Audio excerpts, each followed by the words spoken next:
하나님의 계산법이라는 제목으로 말씀 증거하도록 하겠습니다.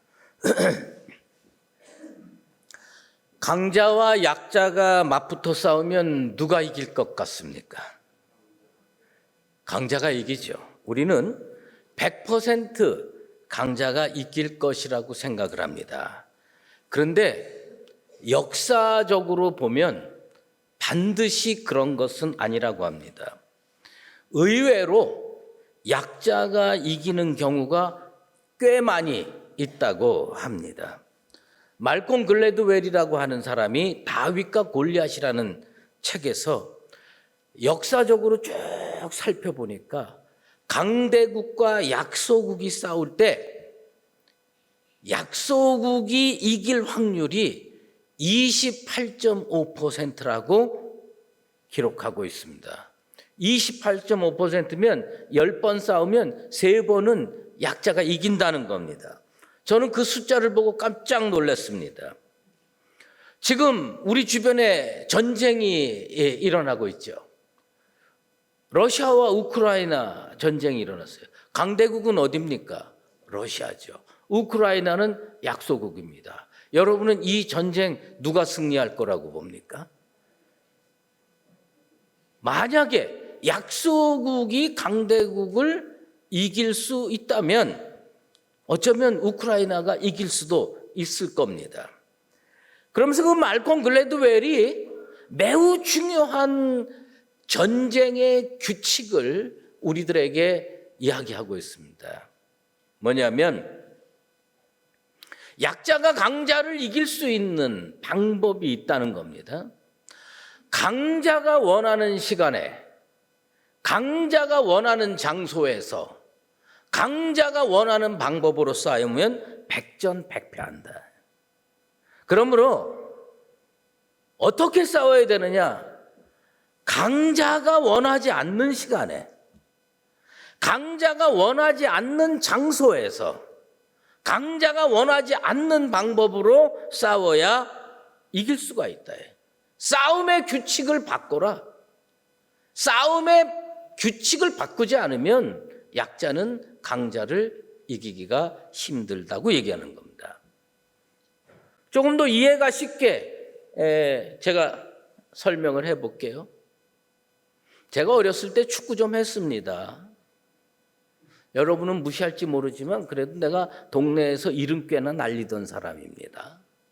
그런데 상암 주 운동장을 빌려가지고 손흥민하고 나하고 축구 시합하면 누가 이길 것 같습니까? 아마 죽을 때까지 나는 단 한 번도 손흥민과 축구 경기를 해서 이길 수는 없을 겁니다. 그런데 싸움의 규칙을 조금 바꾸면 제가 손흥민을 이길 수도 있을 것 같아요. 손흥민을 우리 교회 소강당으로 불러들여서 성경 퀴즈 대회로 하는 겁니다. 누가 이길 것 같아요? 제가 100% 이깁니다. 아마 손흥민이가 평생 나랑 성경 퀴즈 대회에서는 나 한 번도 못 이길 겁니다.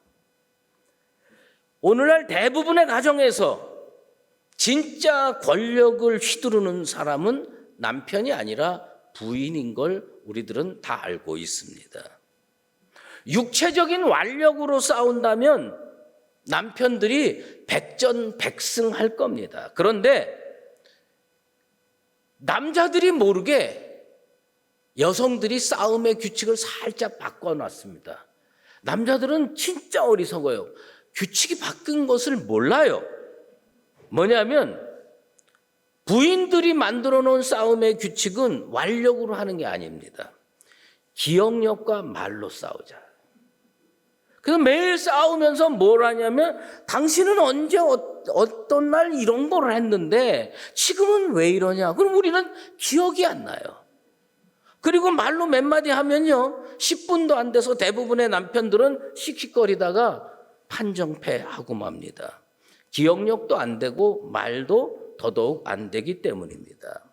이런 그 싸움의 규칙을 바꿔야 승리할 수 있다라고 하는 것을 정확하게 꿰뚫 붙들고 있었던 사람이 성경 속에 존재합니다. 누구냐? 다윗이었습니다. 사울 왕이 이끄는 이스라엘 군대, 그들은 왜 골리앗이 이끄는 블레셋 군대 앞에서 숨도 제대로 못 쉬고 꼼짝 못했을까? 그들은요, 골리앗이 원하는 방식으로 싸우려고 했습니다. 그런데 어느 날 17살 소년이 골리앗과 싸우겠다고 자청하고 나섰습니다. 사울 왕의 입장에서 얼마나 고마운 일입니까? 사울 왕이요, 다윗에게 이런 일을 했습니다. 야, 목동옷 입고 어떻게 싸우니? 군복 입어라. 군복 입혀줍니다. 갑옷 입혀줍니다. 그리고 사울 왕이 들고 싸웠던 큰 칼 들려줍니다. 그래서 다윗이 갑옷 입고 칼 들고, 성경에 이렇게 기록되어 있습니다. 시험적으로 입고 걸어보다가, 성경에 뭐라고 기록되어 있냐? 시험적으로 입고 걸어보다가, 시험해봤어요. 테스트해봤어요. 그리고 다윗이 사울 왕한테 이런 말을 합니다. 사무엘상 17장 39절입니다. 이것을 입고 가지 못하겠습니다. 무슨 얘기냐? 난 그런 싸움의 규칙으로는 싸움 못합니다. 그런 싸움 방법을 포기했습니다. 그러면 다윗은 무엇으로 그 전쟁을 승리로 이끌었습니다? 여러분, 무엇으로 승리를 했죠? 물매로. 예, 물매로.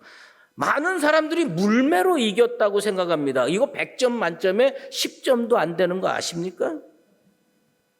골리앗 앞에 싸우러 나가면서 다윗이 한 말이 있습니다. 우리는요, 물매는 기억하는데 이거는 기억을 못해요. 사무엘상 17장 45절에 다윗이 싸움의 규칙을 바꾸고 있음을 만천하에 공포합니다. 너는 칼과 창과 단창으로 내게 나아오거니와 나는 만군의 여호와의 이름으로 내게 나아가노라. 다윗은요, 싸움의 규칙을 뭘로 바꾼 줄 아세요? 물매로 바꾼 거 아닙니다. 하나님으로 바꾼 거예요.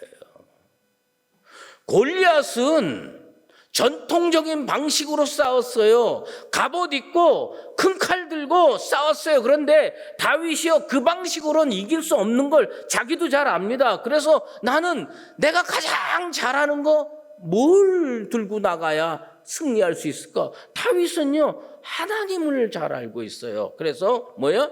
너는 칼과 창과 단창으로 내게 나오거니와 나는 만군의 여호와의 이름으로 내게 나아가노라. 하나님과 함께 나갔어요. 그래서 승리할 수 있었습니다. 크리스찬이 세상에 나가서 승리할 수 있습니다. 그것이 육체적인 싸움이든 영적인 싸움이든 이기려면 세상의 싸움의 법칙으로 싸우면 아마 우리는 백전백패할 겁니다. 우리는 세상에 나가서 그것이 육체의 싸움이든 영적인 싸움이든 어떻게 싸워야 되느냐? 싸움의 규칙을 바꿔버려야 됩니다. 말도 안 되는 약자가 어마어마한 강자를 이긴 사례가 성경에 많이 나와 있습니다. 그 대표적인 사례 우리가 꼽는다면 기드온의 300용사 사건일 겁니다. 단적으로 표현하면 이 싸움 어떻게 됐는지 아십니까? 기드온의 300명과 미디안과 아말렉과 동방군 연합군 13만 5천 명의 싸움입니다. 나누기 잘 아시는 분은 이게 몇 대 1의 싸움인지 알 겁니다. 2대 1의 싸움 아닙니다. 전설적인 17대 1의 싸움 아니에요. 이거 몇 대 1의 싸움이냐? 450대 1의 싸움입니다. 말이 됩니까? 내가 450명과 1대 붙어서 싸워서 이길 수가 있겠습니까? 그런데 기드온의 군대는 승리했습니다. 오늘 우리는요, 그 승리의 비결을 찾아내야 됩니다. 이스라엘 백성들은 미디안의 억압과 지배를 이미 7년 동안 받고 있었습니다. 견딜 수 없어서 이스라엘 자손이 여호와 하나님께 살려달라고 부르짖었습니다. 그 부르짖음을 들으시고 하나님은요, 여호와의 사자를 몰래 기드온의 집으로 보내셨습니다. 그때 기드온은 뭐 하고 있었느냐? 먹고 살려고요, 밀을 포도주 틀에서 빻고 있었습니다. 탈곡하고 있었습니다. 타작하고 있었어요. 여호와의 사자가 기드온에게 여호와 하나님의 말씀을 전합니다. 큰 용사여, 여호와께서 너와 함께 계시도다. 기드온이 미쳐서 13만 5천 명과 싸우려고 했던 거 아닙니다. 기드온이 들었던 거는 뭐냐면 여호와 하나님이 너와 함께 하시겠다. 그래서 싸우려고 나섰던 겁니다. 존재의 변화를 뛰어넘어서 존재의 혁명은 어떻게 일어나는 거냐? 항상 하나님이 함께 하실 때입니다. 우리 교회에 하나님이 함께 하시길 원합니다. 여러분 인생 가운데 하나님이 함께 하시기를 주의 이름으로 축원합니다. 아무튼 하나님께서 함께 하시겠다고 약속해 주셔서 기드온은 용기를 내서 군대를 모집합니다. 므낫세 지파, 아셀 지파, 스불론 지파, 납달리 지파에게 전통을 보냈습니다. 그래서 많은 사람들이 내 민족을 구하는 일이고 내 나라를 구하는 일인데 전쟁에 참여해야지 하고 모인 사람이 3만 2천 명입니다. 이 3만 2천 명의 군인들은 정규군이 아니었어요. 오합지졸이었습니다. 그러나 미디안과 아말렉 연합군 13만 5천 명은 이것은 정규군이었어요. 정병들이었습니다. 훈련 잘 받은 군인이었습니다. 그러면 이 전쟁을 어떻게 승리를 이끌 수 있느냐? 3만 2천 명과 13만 5천 명이 싸워도 4대 1이에요. 숫자적으로 이미 안 되는 겁니다. 그런데 하나님께서는요, 기드온에게 놀라운 말씀을 하는 겁니다. 기드온 군대가요, 하롯셈에 진을 쳤습니다. 하롯셈이라는 말이요, 성경에 나오는데 이 말은 전쟁할 당시에 이 셈의 이름은 없었던 것 같아요. 그런데 나중에 이 사사기를 쓰는 기자가 하롯셈이라고 그 당시에 거기에서 떠돌았던 이름을 붙여놓은 것 같아요. 그건 뭐냐면 하롯셈이라는 말의 뜻은 뭐냐면 부들부들 떨다라는 뜻이에요. 부들부들 떠는 거예요. 3만 2천 명이 모여와가지고 저 건너편에 모래산 골짜기에 13만 5천 명 미디안과 아말렉 연합군 정병들이 쫙 도열해 있는 걸 보니까 혼비백산하는 겁니다. 부들부들 떠는 겁니다. 그들이 와서 한 일이라고 하면 뭐냐? 부들부들 떠는 거야. 야, 이거 괜히 왔다. 이 싸움 이거 해봐야 우리가 지는 거 뻔한데 이거 해야 될까? 근데 하나님께서요, 기드온에게 나타나셔서 무슨 말씀을 하냐? 이 말씀합니다. 사람이 너무 많다. 사람이 너무 많다. 히브리어로 라브라고 했는데 too many, 너무 많아. 많아도 그냥 많은 게 아니라 너무 많다는 거예요. 여러분 이게 납득이 갑니까? 여기는 13만 5천 명이고 여기는 3만 2천 명이에요. 이미 4대 1로 숫자적으로 밀리는 싸움인데 하나님 뭐라고 그러냐면 너무 많아. 하나님 왜 많다고 하셨을까? 하나님이 많다고 하는 데는 분명한 이유가 있어요. 그건 뭐냐면 하나님이 계산하는 법과 인간이 계산하는 법이 다르기 때문입니다. 인간들은 어떻게 계산하냐? 네가 100만 원으로 나한테 와? 그럼 나도 100만 원으로 갚게. 네가 10명으로 나한테 싸우러 와? 그러면 나도 10명으로 갚게. 그게 인간의 계산법이에요. 그래야 균형이 맞는 싸움이 되는 거예요. 그런데 하나님의 계산법은 전혀 다른 겁니다. 우리는요, 이 말의 뜻을 모르는 거예요. 내가 너와 함께 하겠다. 그 말의 뜻을 제대로 이해하는 사람이 세상에 별로 없어요. 그 말의 뜻은 뭐냐면 이 전쟁 내가 하겠다는 뜻이에요. 이 전쟁 내가 하겠다는 거야. 하나님의 계산법으로 왜 3만 2천 명이 많으냐? 내가 하는데 3만 2천 명까지 뭐가 필요해? 이 전쟁 내가 하겠다는데 3만 2천 명이 뭐가 필요해? 그래가지고 하나님께서요, 사람을 돌려보내십니다. 우리 하나님 뭐 잘하시느냐? 다운사이징 기가 막히게 잘해요. 그냥 척척 잘라 없앱니다. 제일 먼저 잘라 없앤 게 22,000명 두려워 떠는 자들. 그 사람들 뭐 했냐? 벌벌벌벌 떨고 있었어요. 하롯샘 곁에서 벌벌벌벌 떨고 있는데 딱 나오는 말이 여기 두려워서 떠는 사람들 집에 가라. 그래 어떻게 집에 가는 겁니다. 근데 한두 명 간 게 아니에요. 22,000명이 갑니다. 3분의 2가 다 집으로 가는 겁니다. 전쟁하겠다고 나와서 한 번도 싸워보지 않냐고 말 한마디 듣고요. 보따리 싸들고 집으로 갑니다. 뭐라고 가는 거냐? 두려워 떠는 자들 집에 가라. 그러니까 다 가요. 그 다음에 하나님은 또 테스트를 합니다. 뭘 테스트했느냐? 목마른데 물 먹는 거 보자. 어떤 사람 개처럼 핥아 먹습니다. 어떤 사람 무릎 꿇고 핥아 먹습니다. 어떤 사람은 손에 떠서 먹습니다. 하나님께서요, 개처럼 핥아 먹은 사람, 무릎 꿇고 핥아 먹은 사람, 그거 다 돌려보내라. 어떤 주경학자는 그렇게 해석합니다. 개처럼 핥아 먹은 사람은 본능에 충실한 사람이다. 예? 무릎 꿇고 핥아 먹은 사람은 어려운 일 생기면 세상 앞에서 무릎 꿇을 사람이다. 그러니까 되돌려 보냈다. 뭐 하는 소리예요. 제가 볼 땐 그거 다 하는 소리예요. 손으로 떠서 먹었다. 하나님께서요 300명 남겼습니다. 어쩌면요 제가 이런 말하면 죄송하지만 개처럼 핥아 먹은 사람이 100명이고 나머지가 다 이렇게 떴으면 하나님은요 이렇게 떠먹은 사람 다 보낼 겁니다. 왜냐하면 하나님의 계산법으로 놓고 보면 32,000명 너무 많다는 거예요. 32,000명이에요. 여러분, 우리는요, 기드온의 300용사의 300에 무지무지하게 의미를 두고 있습니다.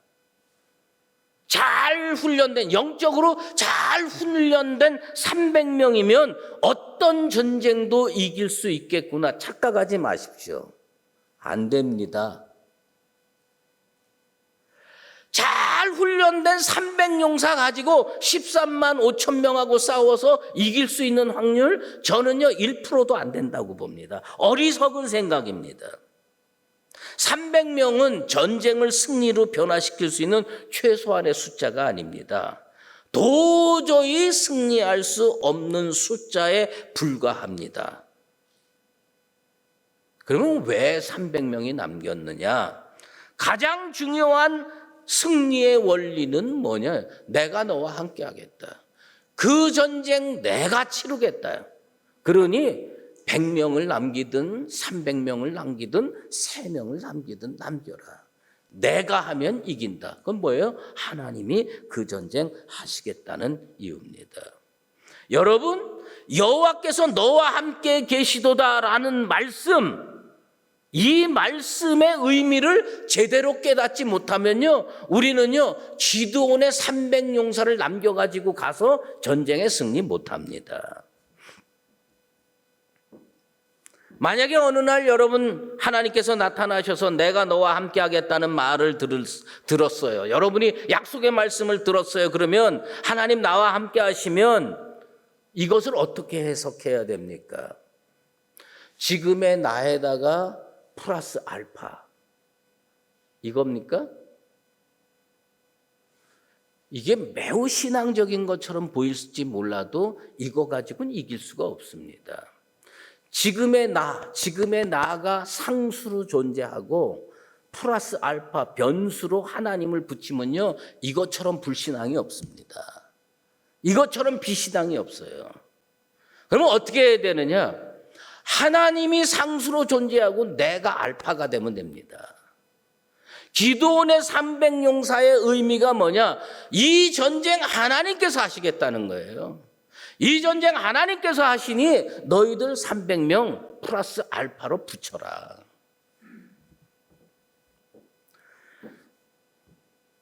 이해가 쉽게 한번 설명해 보겠습니다.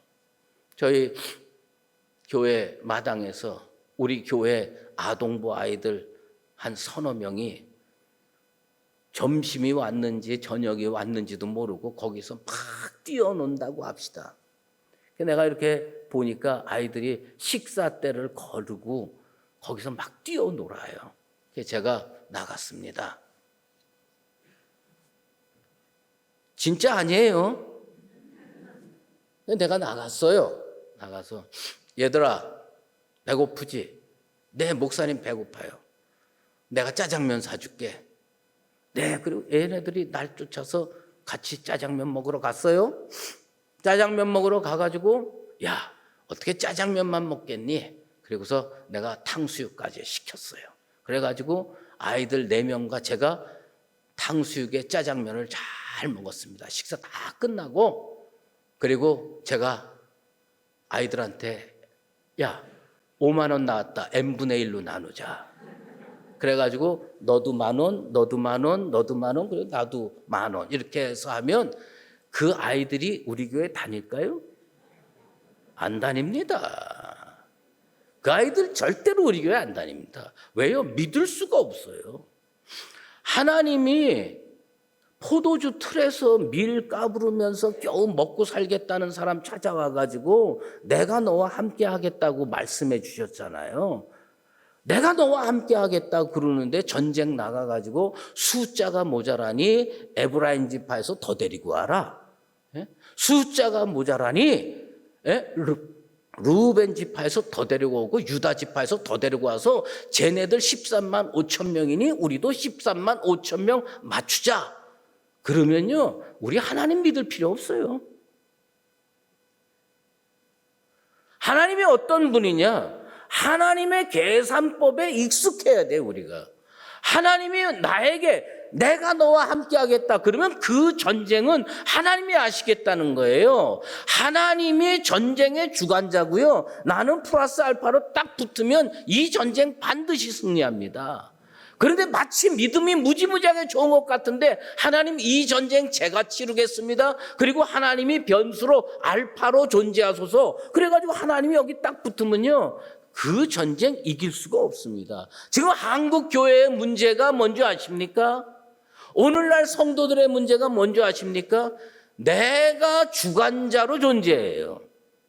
내가 주관자로 존재하고 하나님은 변수예요. 플러스 알파예요. 플러스 베타예요. 플러스 감마예요. 우리 하나님 그렇게 우리들은 생각하고 내가 하는데 하나님 잠깐 도와주십시오. 그 전쟁 못 이깁니다.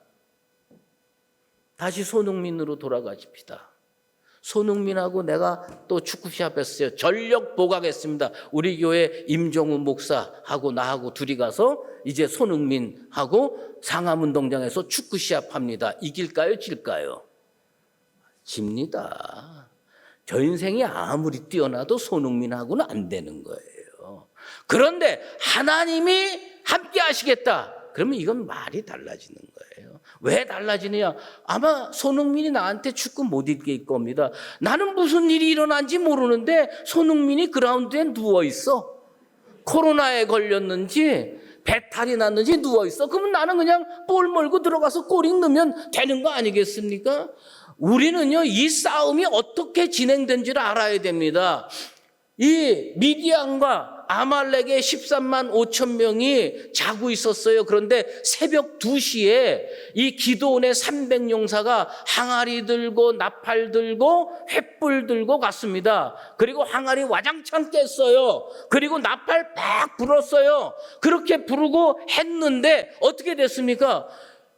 이 미디안과 아말렉 연합군이요 깜짝 놀래가지고요 적군과 아군을 구분을 못하고 서로 칼로 찌겨서 몇 명이 죽었느냐? 12만 명이 그 시간에 죽었습니다. 이게 가능키나 한 얘기라고 생각 아닙니까? 저는 가능치 못하다고 생각해요. 왜 가능치 못하냐? 이 놀라운 전략을 우크라이나에다가 내가 얘기해 볼까요? 항아리 들고 가. 성경에 그렇게 돼 있어. 항아리 들고 가고 나팔 불고 횃불 들고 한번 가서 해봐. 새벽 2시에서 항아리 와장창 깨지고 나팔 불고 여호와와 기드온의 칼이다. 이렇게 선포를 딱 했어요. 그러면요 깜짝 놀라서 한두 명이 서로 찌르고 어떻게 상처 입고 그럴 수는 있지만 12만 명이 죽는 거는 그거는 항아리 때문에 그렇게 된 걸로 생각하세요? 나팔 불어서 12만 명이 서로 칼로 죽었다고 생각하세요? 그건 하나님이 하신 일입니다. 항아리가 아니어도 괜찮아요. 나팔이 아니어도 괜찮아요. 횃불이 없어도 괜찮아요. 하나님께서 그 전쟁 하시기로 하면 13만 5천 명 중에서 12만 명이 죽는 일은 얼마든지 가능한 겁니다. 기드온의 300용사가 뛰어나가지고 그 전쟁 이겼다고 착각하지 마십시오. 하나님이 그 전쟁한 겁니다. 한국교회 다시 하나님이 이 영적 전쟁을 이끌고 가셔야 돼요. 우리 교회가 부흥하기를 원하고 우리 성도들이 세상에 나가서 믿음으로 승리하기를 원하면 내가 이 전쟁의 주관자가 돼서는 안 됩니다. 하나님이 주관하셔야 돼요. 내가 너와 함께함이라. 이 놀라운 하나님의 약속의 말씀이 우리 교회에 선포되길 바랍니다. 이 놀라운 하나님의 말씀이 여러분 인생 가운데 선포되길 바랍니다. 기드온이 어떻게 이겼느냐? 하나님이 주관하시는 전쟁에서 하나님께서 신묘막측한 법칙으로 이 전쟁을 승리로 이끌었습니다. 세상의 법칙 못 따라가서 안타까워할 거 없습니다. 우리는 싸움의 규칙을 바꿔야 돼요. 뭘로 바꿔야 되냐? 하나님이 주관하시는 전쟁, 하나님이 주관하시는 싸움, 내가 너와 함께함이라. 이 놀라운 은혜의 말씀이 우리 교회를 향해서 여러분을 향해서 선포돼서 인생의 전쟁에서 승리하는 나와 여러분 되시기를 예수 그리스도의 이름으로 축원합니다. 기도하겠습니다. 하나님 아버지 감사합니다. 우리들은 기드온의 300용사가 뭐 대단한 능력이나 있는 줄 압니다. 항아리 들고 가고 횃불 들고 가고 나팔 불면 12만 명이 자기네들끼리 칼로 찔러서 죽이는 역사가 일어날 거라고 착각합니다. 그거 아무것도 아닙니다. 하나님이 함께 하셔야 됩니다. 하나님이 주관하셔야 됩니다. 하나님께서 전쟁하셔야 됩니다. 하나님이 우리와 함께 있게 되기를 원합니다. 하나님이시여, 세상에 나가서 사는 우리 성도들에게 저들만 보내지 마시고 하나님이 인생의 주인으로서 함께하여 주시옵소서. 예수 그리스도의 이름으로 기도드리옵나이다. 아멘.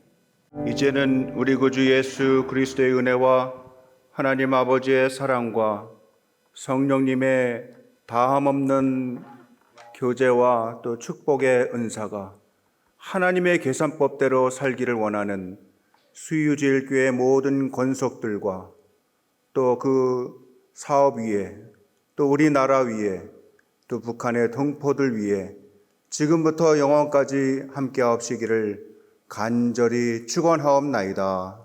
아멘.